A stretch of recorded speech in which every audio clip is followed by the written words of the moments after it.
Greetings, friends. Salutations mes amis. Récemment, Nancy et moi avons eu le privilège d'effectuer une mission très spéciale à New York. Nous avons été invités à participer à l'ouverture officielle d'un nouvel établissement de logement pour personnes âgées appelé Northeastern Tower Annex.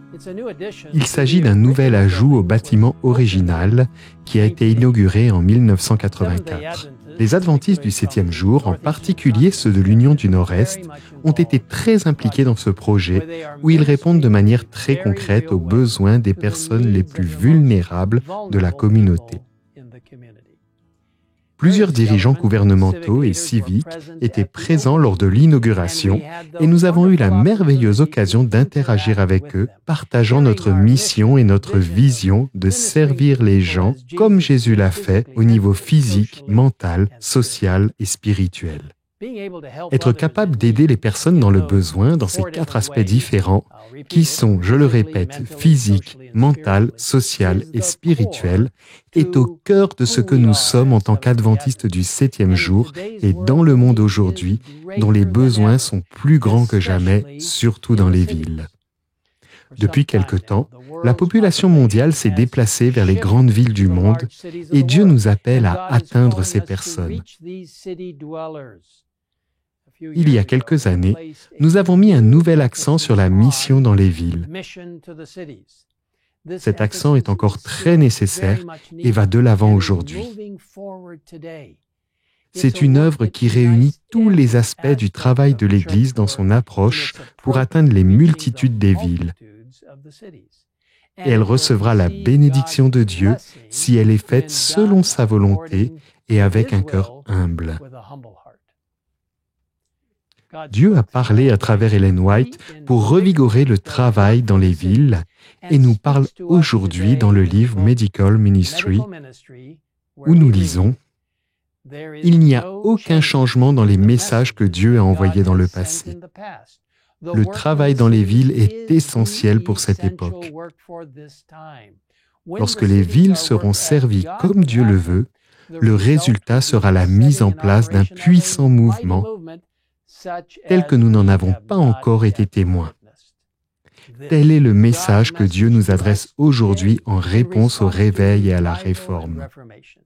Nous devons être préparés individuellement et collectivement par le Saint-Esprit dans notre humble soumission à la volonté de Dieu alors que le monde qui nous entoure s'effrite et se désintègre.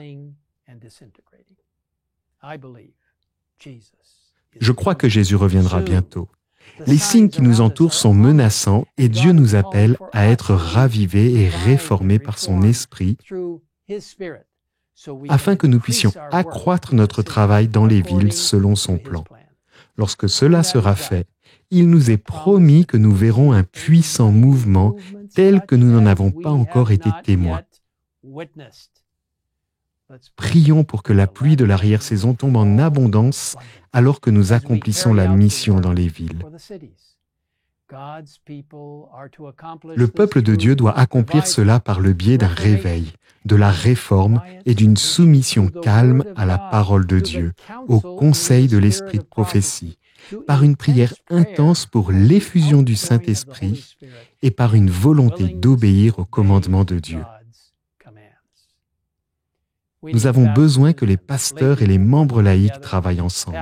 Les pasteurs et les professionnels de la santé doivent travailler, comme l'indique l'esprit de prophétie, dans un ministère mixte. Nous avons besoin que les organisations dénominationnelles et les ministères de soutien travaillent ensemble pour gagner des âmes. La force pour mener à bien ce travail ne réside pas dans les êtres humains, dans les comités ou dans la politique. La force et la vérité résident dans la parole de Dieu, l'esprit de prophétie, la prière sincère et la puissance du Saint-Esprit. Notre message biblique nous unira en tant que famille mondiale et nous empêchera de nous isoler dans la société et les uns des autres. Notre message aux villes du monde est qu'une autre ville arrive, la Nouvelle Jérusalem, une ville de sécurité, d'espoir et de refuge avec Dieu en son centre.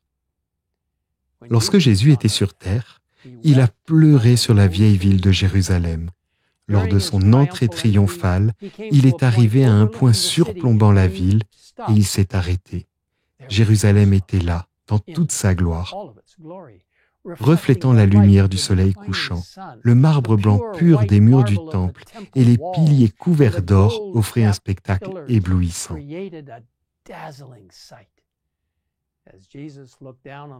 Alors que Jésus contemplait la ville,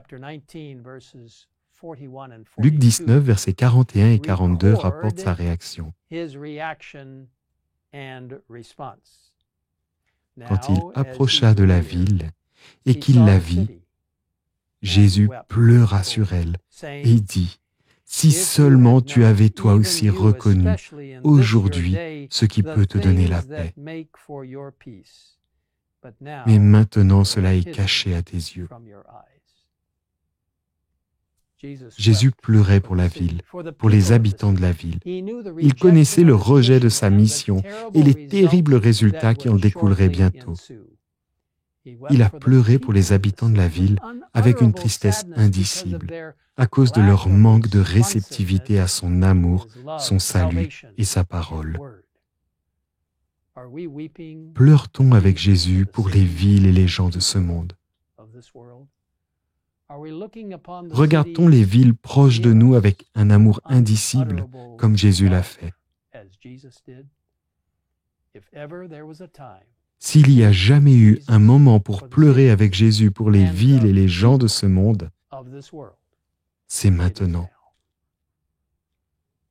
Rappelons-nous que l'esprit de prophétie nous dit, « Lorsque les villes seront servies comme Dieu le veut, le résultat sera la mise en place d'un puissant mouvement tel que nous n'en avons pas encore été témoins. » J'ai pleinement confiance que Dieu accomplira sa promesse si nous lui soumettons humblement nos plans et suivons ses instructions dans la Bible et l'esprit de prophétie. Demandons sincèrement au Saint-Esprit dans la prière la force nécessaire à l'accomplissement de la tâche qui nous est confiée. Quel jour ce sera lorsque Jésus reviendra et que nous nous joindrons à ceux qui ont été sauvés dans les grandes villes et les zones rurales pour monter avec le Seigneur vers nos maisons pour l'éternité. Consacrons-nous au plan de Dieu pour atteindre le plus grand nombre possible de personnes pour lui.